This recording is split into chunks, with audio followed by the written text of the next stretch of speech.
Parashat Hashavua, c'est une paracha extraordinaire, parashat Korach. La paracha, elle porte le nom de Korach. Qui c'était Korach? Donc Korach, c'était le cousin de Moshe Rabbeinu. Et qui était pas content du fait qu'il soit uniquement Lévi. Il voulait être lui aussi Cohen. Et il est venu voir Moshe Rabbeinu et lui a dit comment c'est possible, etc. Il y a tout un calcul dans Rashi. D'après le calcul de Rashi, alors lui, il aurait dû être beaucoup plus élevé. Il aurait dû, c'est pas lui, c'est d'après les cousins, comment ils sont nés, etc. Il y a tout un calcul que lui, il aurait dû être beaucoup plus élevé et il n'a pas un rôle, il n'a pas le rôle qu'il voulait.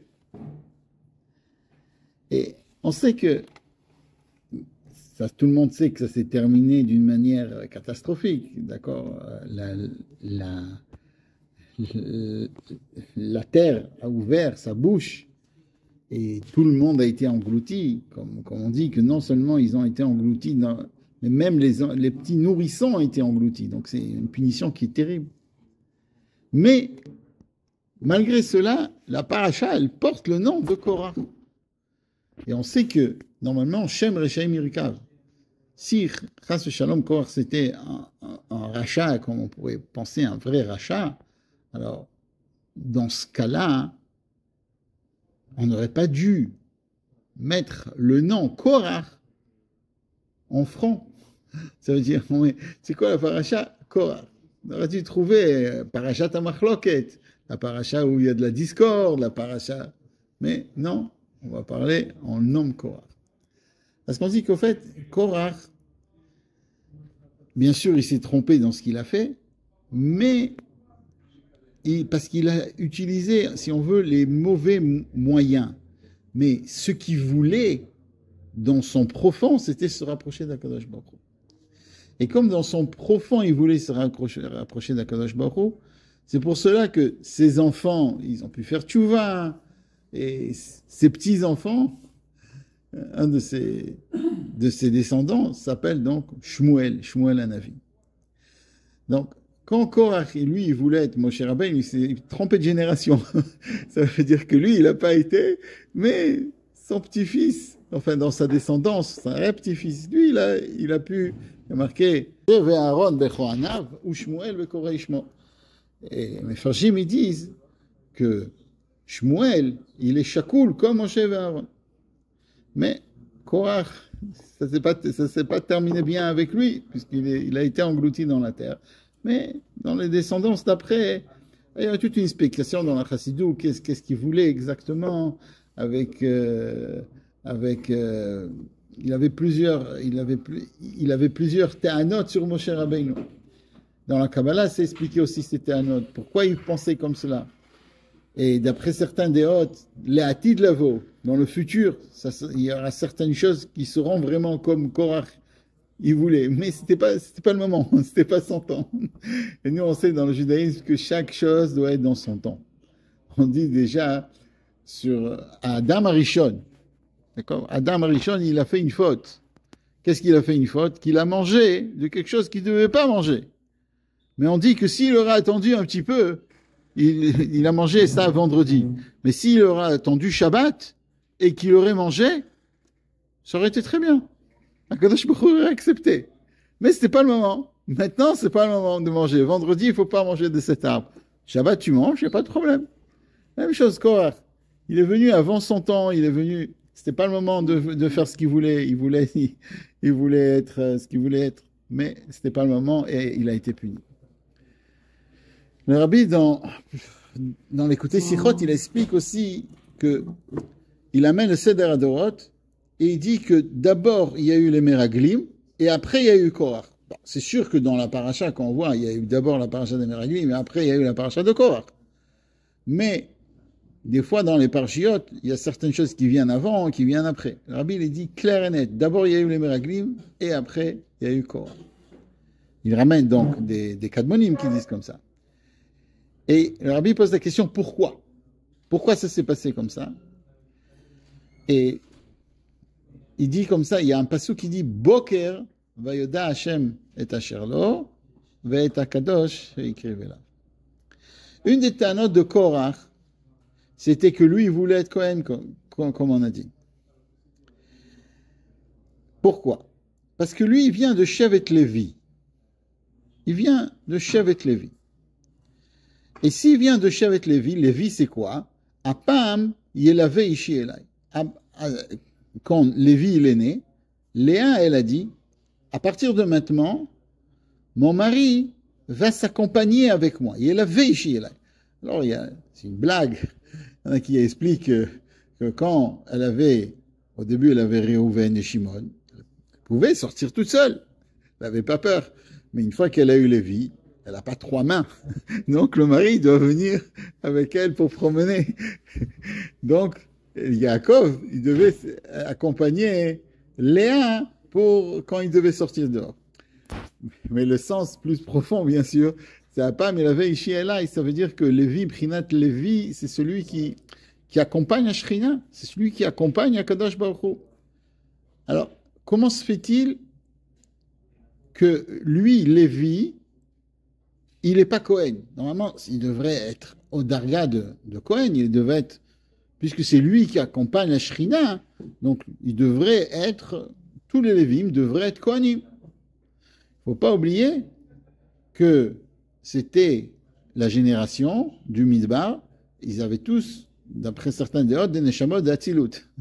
Ils avaient un niveau, et c'était tous d'Ordéa, une génération qui comprenait Hachem, qui voyait Hachem.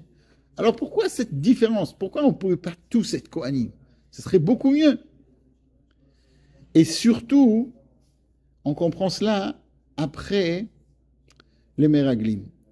Parce que dans les Meraglim, ils ont compris que c'est sûr que l'étude de la Torah, c'est très important. Et ils savent tous qu'en étude de la Torah, Moshe et Aaron, qui est le second, c'est-à-dire Moshe, il a reçu la Torah et qui a passé à Aaron, etc., etc., ils sont sûrement plus forts que tout le peuple, même que Korach. Ça ils n'avaient pas de doute sur cela.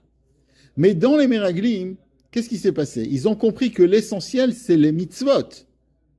Puisque les Meraglim ont été punis, et la raison, on a parlé de ça la semaine dernière, la raison qu'ils ont été punis, c'était parce que eux, ils préféraient l'étude de la Torah. Ils se sont dit, non, l'étude de la Torah dans le désert, ça sera magnifique, mais dès qu'on va rentrer en Israël, on va devoir travailler, on ne pourra plus étudier la Torah.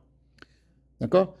Et ils n'ont pas eu le bitoul, ils ne sont pas annulés devant Moshe et Aaron, que quand Moshe et Aaron leur ont dit, non, il faut aller en Eretz Israël, ils se sont dit, on va en Eretz Israël. C'est pas ce qu'ils ont fait. Ils ont dit, non, on veut absolument l'étude de la Torah, c'est beaucoup plus important que de faire des mitzvot, et ils ont été punis. Qu'est-ce qu'ils ont compris, Korach? Donc dans cela, si c'est cela, donc les mitzvot, c'est essentiel. Dans une mitzvah, il n'y a aucune différence. Si la personne la plus érudite, elle fait une mitzvah, ou si c'est quelqu'un de simple qui fait une mitzvah. Les tefilines, le fait que tu mettes les tefilines à quelqu'un de simple, ou que tu mets un tzaddik, les tefilines, c'est les mêmes. Et le fait de les mettre sur le bras, c'est un bras, c'est un bras. Les tefilines, c'est des tefilines.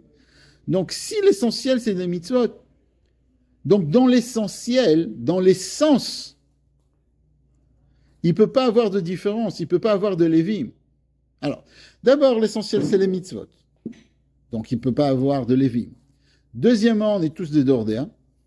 On est une Dordéa, donc on est tous des chameaux de Hatzilut. Et en plus, on est des lévim, donc on doit accompagner Akadosh Baruch Hu. Donc, pourquoi il y aurait un Kohen? D'accord? C'est comme un beged, comme il dit au début. Tout le monde connaît ce machal, cette métaphore qui dit un beged qui est tout bleu. Pourquoi il a besoin, d'accord, un habit qui est tout bleu? Pourquoi on doit lui faire dans les titiotes, on doit lui mettre encore un bleu? Ou une maison qui est plein de sfarim. Pourquoi de Sifrei Torah? Pourquoi on doit lui mettre une petite mezouza? Pourquoi il y a besoin de cette distinction, de faire qu'il y a un tzaddik, de faire que on peut tous recevoir directement d'Akadosh Baruch Hu? Surtout qu'il venait de Kiryat Yam Souf, il n'y a pas tellement longtemps avant, et Donc, Yat Yam Souf, ils ont tous dit Zekeli 22, ils ont vu Akadosh Baruch Hu. Donc, ils avaient, comme on a dit, un niveau extraordinaire, d'un dévoilement divin, puisqu'il y a marqué qu'ils ont vu ce que Yecheskel ben Bouzi n'a pas vu, ce que le prophète Yecheskel n'a pas vu. Alors, pour comprendre cela, il faut dire qu'il y a un Mahamar qui explique la Ma'ala de Batzion, qui explique la Ma'ala des mitzvot. Et on dit comme ça que les mitzvot, c'est Prinat Bat. Les mitzvot, c'est comme... Alors, il y a plusieurs attachements qu'on a avec Akadosh Baruch Hu. Il y a un attachement, si on veut, c'est un attachement où on est sœur à Akadosh Baruch Hu. Ça, c'est l'étude de la Torah. Et il y a un attachement, Karao, Lozaz Mechoveva, Chekrao Achoti, ça veut dire quand ils étaient là-bas, quand ils étaient à Har Sinaï, donc Akadosh Baruch Hu a appelé le peuple juif Achoti, parce que le fait d'étudier la Torah, si on veut, c'est comme si on était la sœur d'Akadosh Baruch Hu. Et après, Lozaz Mechoveva, Achekara Biti. Biti, c'est l'étude, c'est de faire des mitzvot. Alors, et c'est ça le niveau de Batzion. Roni Vesimri Batzion, qu'on dit toujours après l'Haftara qu'on va lire et à Hanouka et pendant Parashat Ba'alotra. Donc, il y a la Parashat qui est avant Shlach Lecha. Roni Vesimri Batzion, où on va parler du peuple juif quand il fait les mitzvot. Alors, la Ma'ala qu'on dit sur les mitzvot, c'est la Ma'ala du Bitoul. La Ma'ala du Bitoul, ça veut dire de montrer chaque chose à un niveau. Et la mitzvah, si on veut, sa qualité, c'est de s'annuler devant Akadosh Baruch Hu, d'être complètement annulé devant Akadosh Baruch Hu. Alors, quand on étudie la Torah, alors un juif qui étudie la Torah, il sent quelque chose. Il étudie quelque chose. Donc la Torah, ça rentre dans lui. Il devient extra. Il a un niveau, quoi. Un juif qui doit faire Messirut Nefesh, qui doit donner son âme pour Akadosh Baruch Hu, lui aussi, il sent, je fais quelque chose d'important. Je change le monde. J'influence le monde. Parce que le Messirut Nefesh, c'est la darga de mère. Ça veut dire c'est la darga où Akadosh Baruch Hu nous considère comme si on était Kivyachol sa mère. Ça veut dire que Karao Imi, c'est le passage qui dit Lozazim Chavevat, Shikaro Biti, Shikaro Achoti, Shikaro Imi. Donc là, on sent quelque chose. Et quelqu'un qui a Messirut Nefesh, il dit ok, je fais Messirut Nefesh, je vais changer le monde. Imi, c'est de même que la mère, elle influence, elle fait la création d'un enfant. La même chose chez Akadosh, le peuple juif, il crée chez Akadosh Baruch Hu une sorte d'influence qui va changer le monde. Mais une mitzvah, on se dit, ok, qu'est-ce que j'ai fait quand j'ai fait une mitzvah? J'ai fait la volonté divine, mais on ne sent pas une yeshut, on ne sent pas qu'on est quelque chose. Puisqu'on se dit, le plus grand, le plus petit, il fait la même chose. Comme la Tana de Korach, qui était, il n'y a pas de différence dans les mitzvot. Mais le Rabbi dit non, Boker, même dans la mitzvah, il y a le Boker. La mitzvah qu'on fait, elle doit toujours être allumée par une lumière. Et cette lumière, c'est la lumière du Kohen Gadol, Be'alotra et Anerot. C'est la lumière de Moshe Rabbeinu qui va allumer. Parce qu'une mitzvah qu'on va faire et on va pas avoir la lumière, la Havat Hashem, alors c'est sûr qu'on a fait la mitzvah, on a accompli la mitzvah. Mais si on veut faire une mitzvah b'shlemuta, on doit la faire à la lumière des tzadikim. On doit le faire à la lumière de Moshe et Aaron. C'est pour ça qu'il y a marqué Boker vayoda Hashem atasharlo. Parce que quelqu'un qui va faire ça avec la lumière, il va avoir la yediya. La yediya que quand il fait une mitzvah, il va comprendre que le fait qu'il a un bitoul, le fait qu'il soit annulé et qu'il ne sente rien, ça c'est la plus grande darga. Ça, c'est le plus grand niveau. Et ça, c'est la voda des Lévim. que justement, parce qu'ils sentent rien, parce qu'ils se disent, nous, on n'est rien, qu'est-ce qu'on est? On aide les Kohanim, mais nous, de nous-mêmes, on n'est rien. Il faut savoir que quand on sent qu'on n'est rien et qu'on fait ce qu'on doit faire dans le monde, alors c'est là où on fait quelque chose. Et très souvent, des fois, des parents ou des mères, des pères, ils se disent, mais qu'est-ce qu'on fait? Oh, on a des enfants, on les envoie au Cheder, on paye la scolarité. Oui, mais quand tu envoies tes enfants et qu'ils fassent, où on fait les travaux dans la cuisine, où on fait des chalotes, on n'a pas fait grand-chose.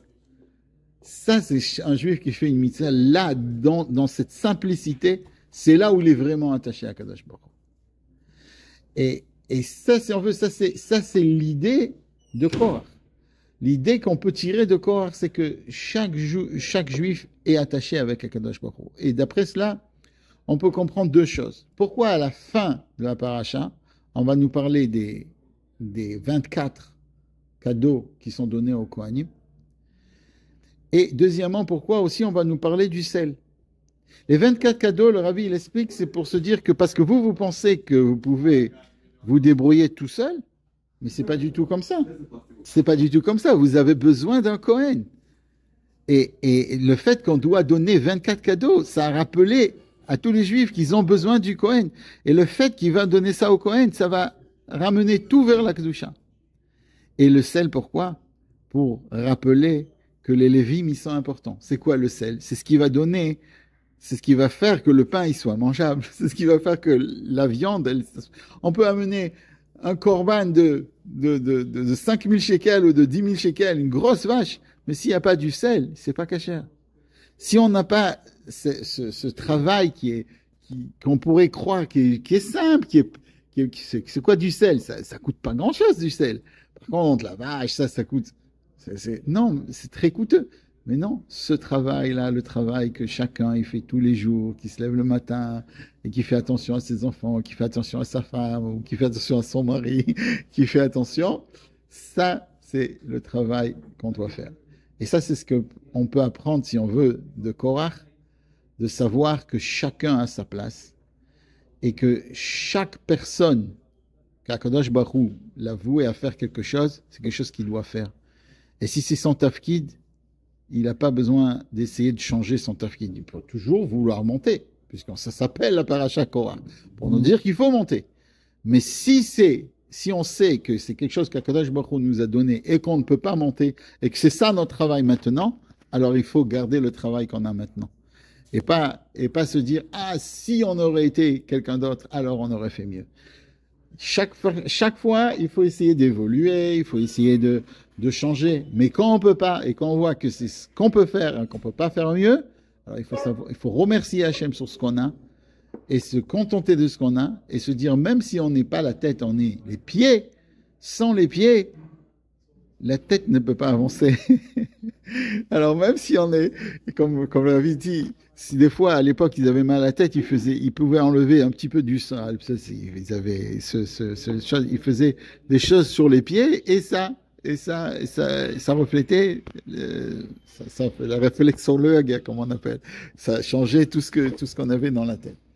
Alors que Bezrat Hashem, cette parashat Korach, chacun de nous doit se renforcer dans la émouna, dans le bitachon, de ce qu'on est, essayer de le faire de la meilleure manière et essayer de remercier Hachem, chacun au niveau qu'il est, ce qu'il est, toujours vouloir avancer, toujours d'un côté toujours vouloir être mieux, mais si on est par exemple Israël, alors on doit faire le travail d'Israël, on ne pourra jamais être un Kohen. et si on est Kohen, on ne pourra jamais être Israël. Et chacun a son travail, et chacun, ensemble, on va faire un sort de pulse qui va, tous ensemble, on va pouvoir travailler à Kadosh Baruch Hu jusqu'à la venue du Mashiach Tzidkenu Tekef Umiyad Mamash.